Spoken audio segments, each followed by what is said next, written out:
नमस्कार,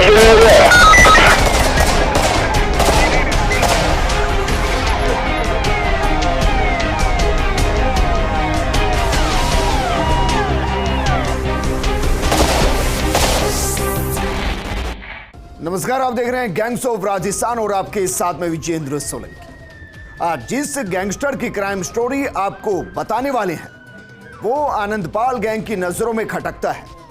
बलबीर बानुड़ा गैंग उसकी दुश्मन है। लॉरेंस बिश्नोई गैंग भी उसकी खून की प्यासी है। जो गैंगवार में मरते मरते जिंदा बचा है, जो शराब का कारोबारी है, जमीन का व्यापारी है, लूट डकैती हत्या सुपारी लेना जिसकी गैंग का काम है, जो राजस्थान में जन्मा है लेकिन कई राज्यों में कुख्यात है, आतंक फैलाती है जिसकी गैंग की आहट आज क्राइम कुंडली उसके सरगना की, जिसका नाम है राजू ठेहट।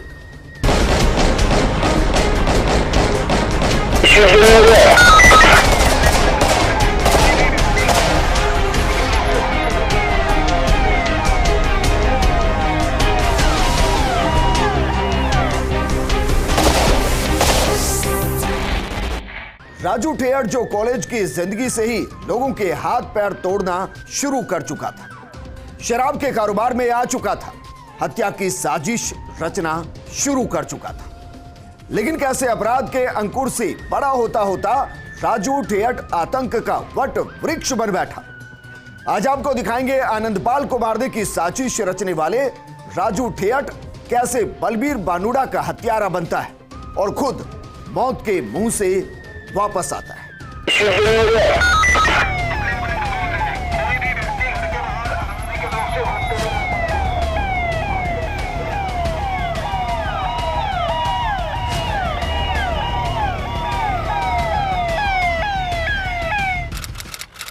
साल 2003 यही वो साल है जब एक नहीं, दो नहीं, तीन नहीं, बल्कि 4 गैंग की दुश्मनी एक दूसरे के साथ शुरू होती है। विजयपाल नाम के आदमी की हत्या कर दी जाती है और ये हत्या आगे चलकर कितनों के सीने में गोलियां दागने वाली थी, ये कोई नहीं जानता था, क्योंकि अब गैंग्स ऑफ राजस्थान में होने वाली थी गैंग वार।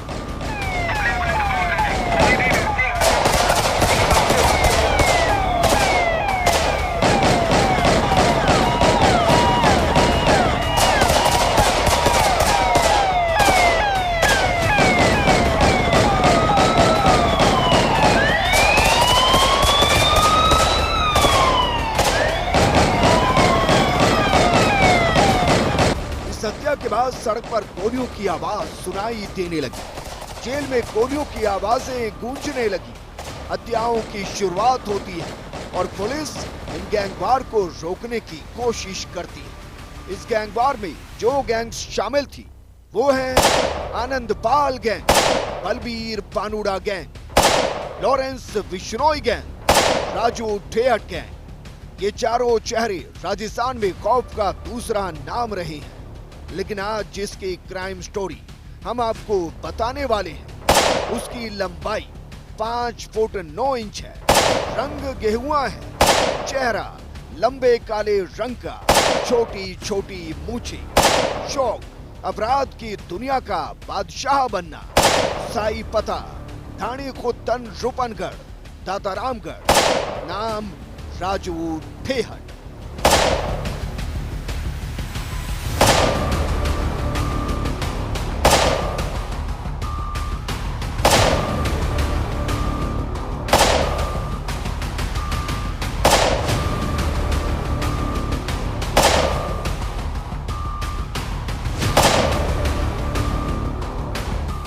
राजू ठेहट जो कभी सलाखों में रहता है तो कभी जमानत पर बाहर, लेकिन राजू ठेहट की गैंग अभी भी पुलिस की रडार पर है, जो राजू के एक इशारे पर हत्या करने गैंगवार के लिए तैयार बैठी है। लेकिन सवाल यह है कि राजू ठेहट जो आज अपराध की दुनिया का खौफनाक नाम है, वो अपराध की दुनिया में एंट्री कैसे करता है? आनंदपाल गैंग बलबीर बानुड़ा का दुश्मन कैसे बनता है? ये रिपोर्ट देखिए।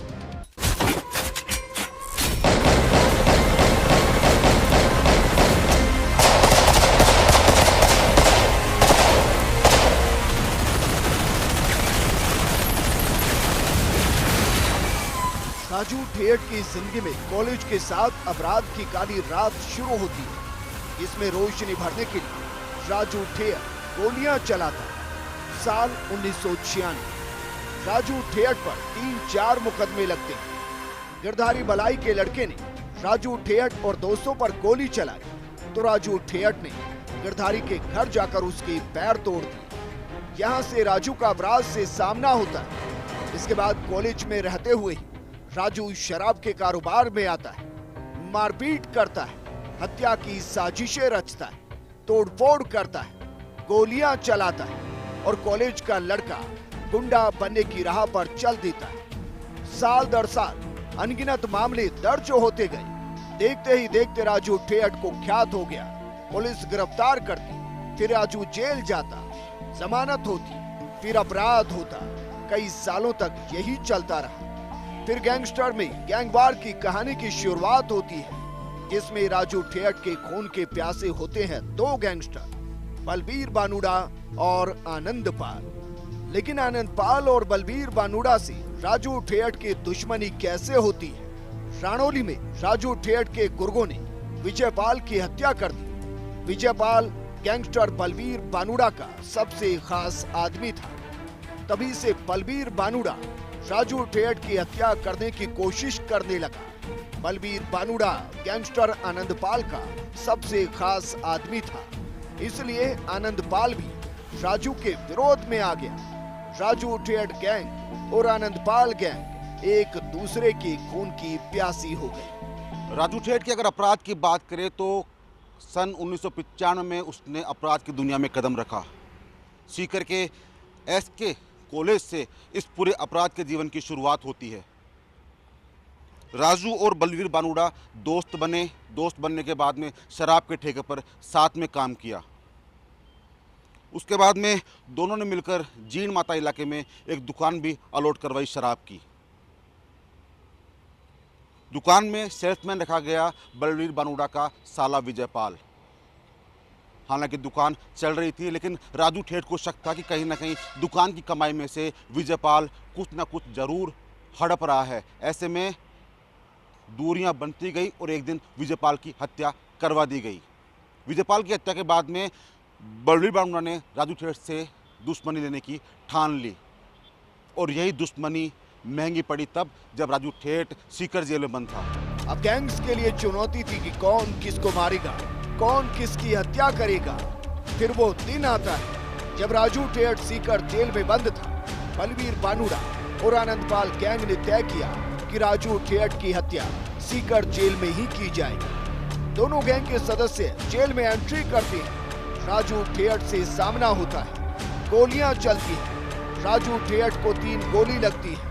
राजू ठेठ गंभीर घायल हो जाता है। आनंदपाल और बलबीर बानुड़ा गैंग जश्न मनाती है, सोचती है कि राजू ठेठ मारा गया। लेकिन डेविल का अभी जिंदा रहना बाकी था।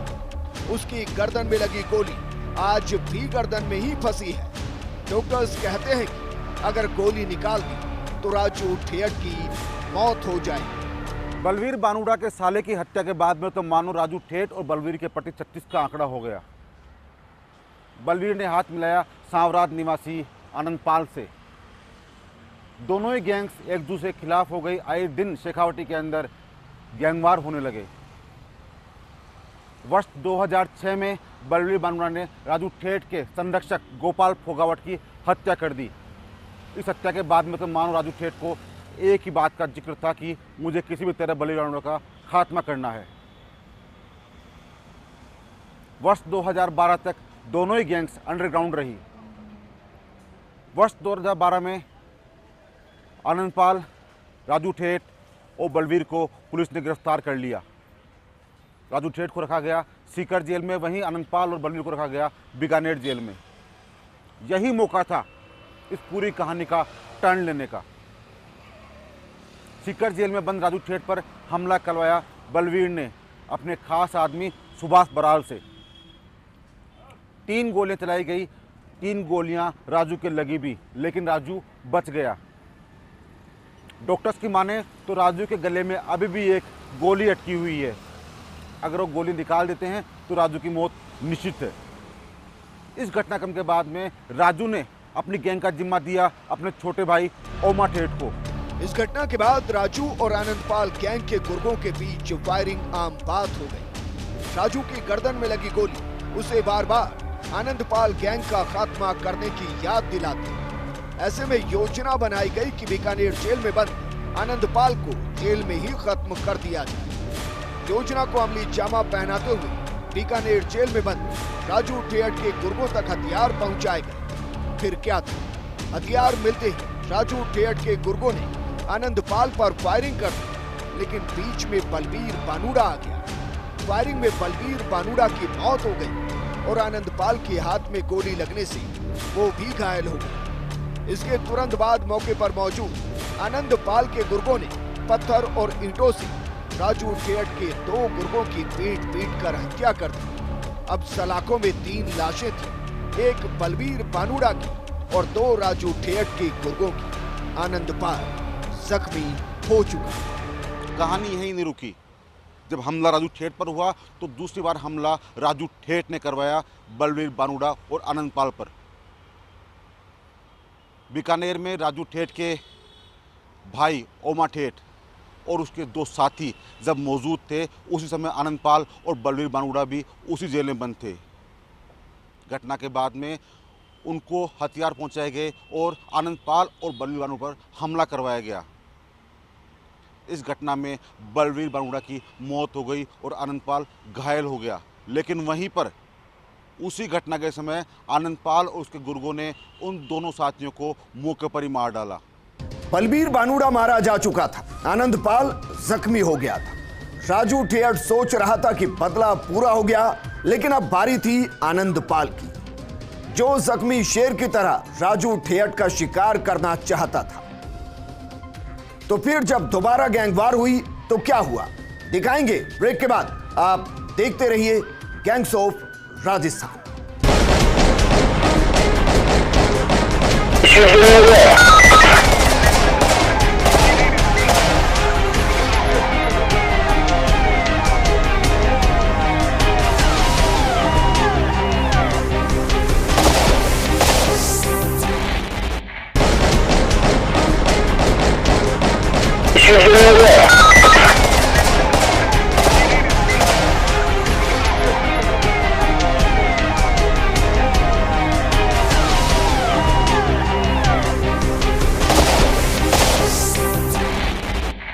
ब्रेक के बाद आपका स्वागत है। कहते हैं कि शेर से ज्यादा खतरनाक होता है जख्मी शेर। 3 गोलियां खाने के बाद राजू ठेठ जख्मी शेर की तरह आनंदपाल और बलबीर बानुड़ा पर हमला करता है। बलबीर की हत्या कर देता है, लेकिन आनंदपाल बच जाता है। और अब बारी थी आनंदपाल की बलबीर बानुड़ा की हत्या करने, और दूसरी तरफ राजू ठेठ आनंदपाल के खून का प्यासा हो गया। तो फिर जब गैंग्स में बदलापुर शुरू होता है तो क्या होता है, ये रिपोर्ट देखिए।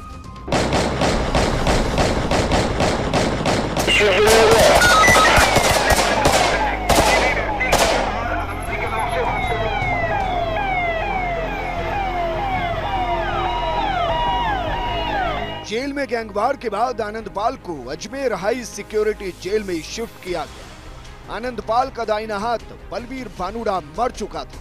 इस कमी को पूरा करने के लिए आनंदपाल को समर्थन मिलता है लॉरेंस बिश्नोई गैंग का और कई अन्य गैंग्स का, जिनका मकसद एक था, राजू ठेठ की हत्या और राजू ठेठ गैंग का सफाया करना। इसके बाद शेखावाटी में राजू ठेठ गैंग और आनंदपाल गैंग के बीच फायरिंग की घटनाएं आम बात हो गई। गैंगस्टर आनंदपाल सिंह का एनकाउंटर के बाद में राजू ठेठ गैंग ने सोचा कि अब उनका कोई दुश्मन नहीं है, लेकिन वो शायद गलत थे। आनंदपाल के खात्मे के बाद में राजू ठेठ की दुश्मनी थी तो वो थी लॉरेंस बिश्नोई गैंग और काला जखड़ी गैंग। लॉरेंस बिश्नोई ने पुलिस को बयान दिया था कि राजस्थान में मैं एक ना एक दिन राजू ठेठ का नाम मिटा दूंगा।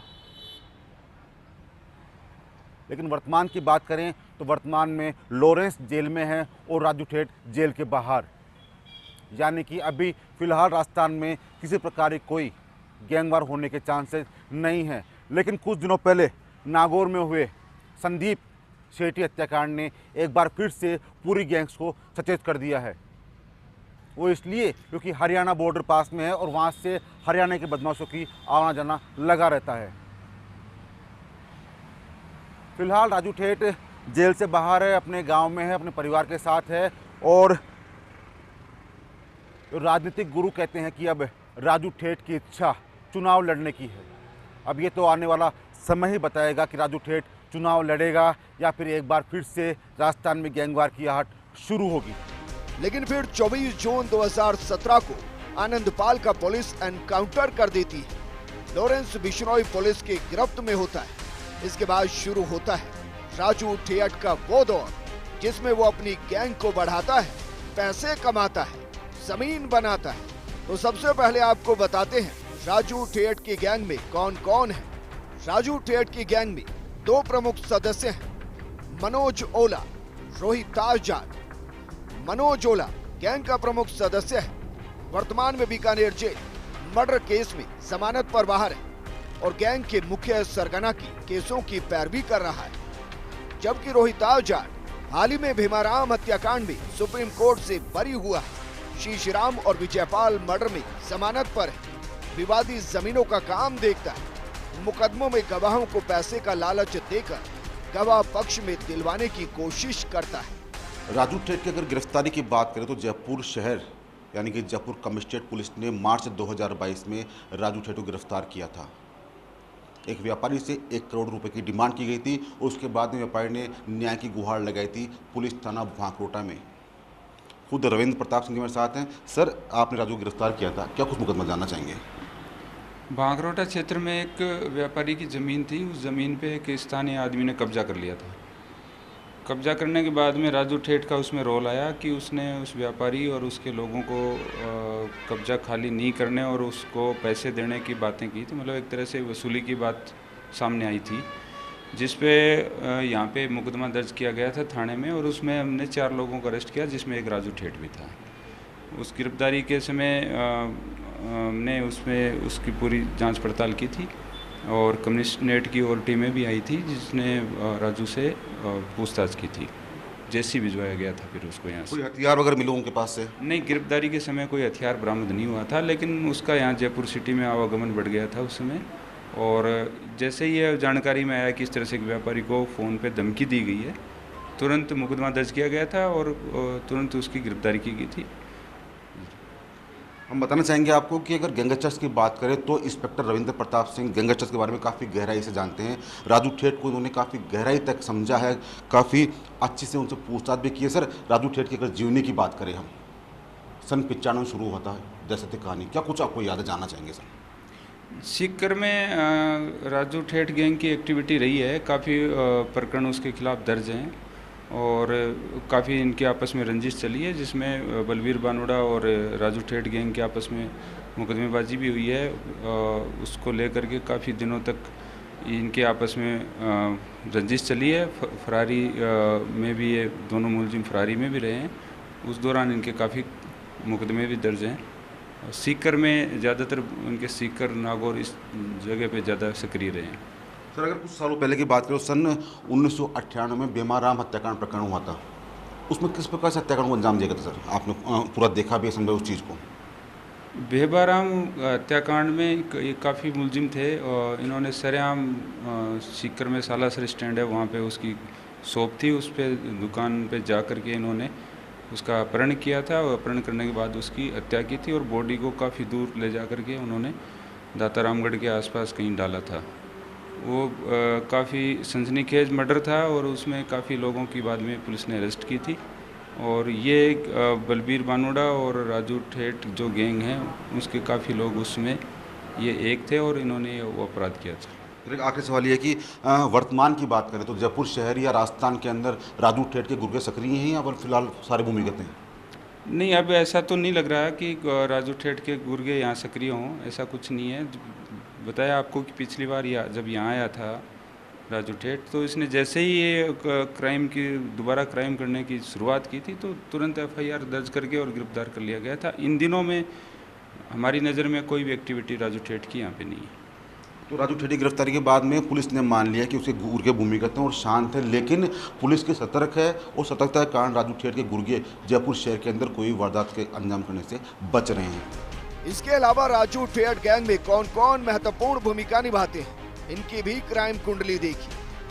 जीतू उर्फ जितेंद्र जाट गैंग का सक्रिय सदस्य, रिचपाल फोगाबाई गैंग का सक्रिय सदस्य, विजयपाल उर्फ फलिया गैंग का सक्रिय सदस्य, सुभाष मंगावा विवादी जमीनों का काम देखता है, दिलीप सिंह गैंग की आर्थिक मदद करता है, विवादी जमीनों का काम देखता है, बजरंग भाटी गैंग का सक्रिय सदस्य, ओम प्रकाश चौधरी गैंग का सक्रिय सदस्य सीकर जेल में बंद है, संजय चौधरी गैंग की आर्थिक मदद करता है, विवादी जमीनों का काम देखता है, बनवारी खयालिया गैंग के सदस्यों की जमानत करवाने की पैरवी करता है, सुखदेव चौधरी शराब तस्कर है, लोकेश कुमार क्रिकेट बुकी है, गैंग की आर्थिक मदद करता है, मुकेश कुमार गैंग का सक्रिय सदस्य है, गैंग के लिए गाड़ी फाइनेंस करवाता है, सुभाष कुमार गैंग का सदस्य है, विजयपाल हत्याकांड में जमानत पर है, महेश कुमार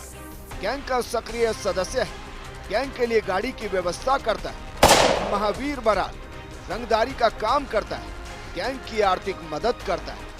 गैंग तेजी से बढ़ रही थी, कारोबार भी बढ़ रहा था, तो जरा ये भी देखी कि राजू ठेठ गैंग, क्या कहें कि राजू ठेठ के पास क्या क्या संपत्ति है। गांव ठेठ में 100 बीघा जमीन है जो कुर्की की कगार पर है। गांव ठेठ में ही मकान है। गोरिया गांव में 30 बीघा का एक फार्म हाउस है। उदयपुर वाटे के पास क्रेशर है, वहीं पर 20 बीघा जमीन पर माइंस है। सीकर में एक प्लॉट है। हरियाणा में पार्टनरशिप में शराब का धंधा है। कई जगहों पर शराब की दुकानें हैं। मेघालय में कोयले की 2 खान है जिनको 2 करोड़ 80 लाख में खरीदा। राजू ठेठ की अगर आर्थिक स्थिति की बात करें तो राजू ठेठ शुरुआत से ही आर्थिक स्थिति में काफ़ी मजबूत रहा है। गांव में 100 बीघा जमीन राजू के खुद के नाम की है। हरियाणा में करोड़ों रुपए का लगाकर इन्वेस्टमेंट शराब की दुकानों में राजू ने कर रखा है। कोयले के माइंस की बात करें तो मेघालय के अंदर करीबन 3 माइंस राजू के नाम है, जिसमें करोड़ों रुपए का इन्वेस्टमेंट हो चुका है। और यही कारण है कि राजू ठेठ के सामने आनंदपाल और बलवीर बांगुड़ा काफ़ी बोने साबित हो रहे थे। राजू ठेठ की आर्थिक स्थिति को देखकर ही बलवीर बांगुड़ा और आनंदपाल ने साथ में माइंस और शराब का कारोबार शुरू किया। दुश्मनी बढ़ती गई और गैंगवार होती रही। विजयपाल की हत्या के बाद में जब मौका मिला बलवीर को तो बलवीर ने हमला करवाया, और जब मौका मिला राजू को तो राजू ने हमला करवाया। लेकिन अगर वर्तमान की बात करें तो राजू के तमाम जो गुर्गे हैं वो भूमिगत हो चुके हैं। राजू के ऊपर लगे तमाम जो चार्जेज हैं, हालांकि वो चल रहे हैं, कोर्ट में तारीखें चल रही हैं, लेकिन फिलहाल राजू ठेठ जेल से बाहर है। उधर दूसरी गैंग की बात करें तो आनंदपाल का खात्मा हो चुका है, लेकिन लॉरेंस बिश्नोई और राजू ठेठ की 36 का आंकड़ा है। लॉरेंस ने अपने बयान में साफ कहा था कि जब मुझे मौका मिलेगा मैं राजस्थान से राजू ठेठ का नामो निशान मिटा दूंगा। और यही बात राजू ठेठ भी जानता है कि आनंदपाल का करीबी लॉरेंस बिश्नोई उसका खास दुश्मन है। ऐसे में राजस्थान में किसी भी समय बड़ी गैंगवार होने की आशंका बनी हुई है। इसके अलावा भी ना जाने कहां कहां राजू ठेठ की संपत्ति है, उसको भी नहीं पता। लेकिन जो संपत्ति उसके पास है वो कुर्की की कगार पर है और राजू ठेठ पर कई मामले दर्ज हैं। उसका भी अंत वही होगा जो एक गैंगस्टर का होता है, या तो एनकाउंटर में मारा जाएगा या गैंगवार का शिकार होगा या पूरी जिंदगी सलाखों में बिताएगा। फर्स्ट इंडिया न्यूज के लिए सत्यनारायण शर्मा के साथ crime desk. Gangs of Rajasthan में फिलहाल इतना ही, लेकिन अगले शनिवार इसी टाइम हम लेकर आएंगे एक और गैंगस्टर की क्राइम कुंडली। आप बने रहिए फर्स्ट इंडिया के साथ। नमस्कार।